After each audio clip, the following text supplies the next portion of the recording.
Roosevelt returned home a national hero, a perfect candidate for higher political office. The call came from Senator Thomas Collier Platt, known as the Easy Boss because of his polished manners and quiet voice.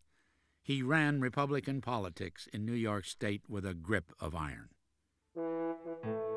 Just 33 days after Roosevelt returned from Cuba, Platt summoned him to the Fifth Avenue Hotel and offered him the Republican nomination for governor. But the party boss was worried. He didn't like Theodore Roosevelt's record as a reformer and wanted to make certain that the unpredictable war hero would be a loyal soldier in the Republican ranks. Platt and Roosevelt struck a deal. He promised to consult the machine in making appointments. He didn't promise always to take the machine's recommendation, but he was saying, I'm not going to be an independent, I'm going to be a good Republican, and we're going to work together at this. Roosevelt campaigned up and down the state, escorted by uniformed Rough Riders. Every speech was preceded by a bugle-blowing charge. At Carthage in Jefferson County, a friend remembered, he spoke about 10 minutes. The speech was nothing, but the man's presence was everything. It was electrical, magnetic.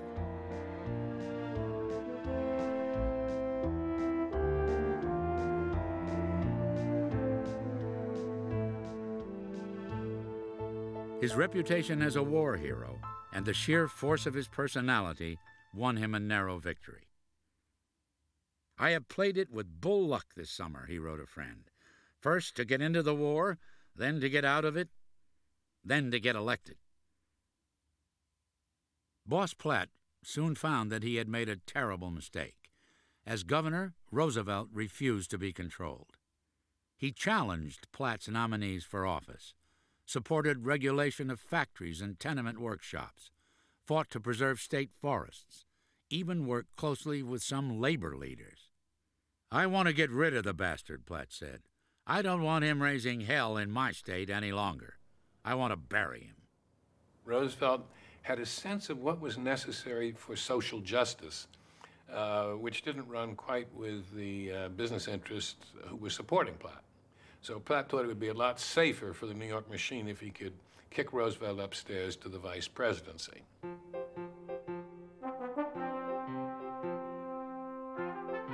But Roosevelt knew the vice presidency carried with it no real power.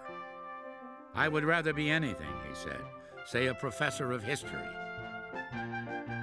But at the Republican convention in 1900, the party faithful clamored for him, and Platt was determined to have his way.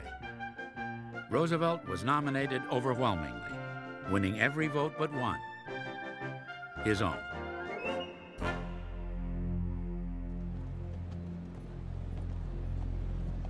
March 4th, 1901, Inauguration Day. William McKinley and Theodore Roosevelt had won in a landslide, the biggest Republican triumph in more than a quarter century. Boss Platt was in the crowd. He wanted, he said, to see Theodore take the veil. He was certain he had ended Roosevelt's political career forever. But others were not so sure. McKinley's closest advisor warned, "There's only one life between this madman and the presidency."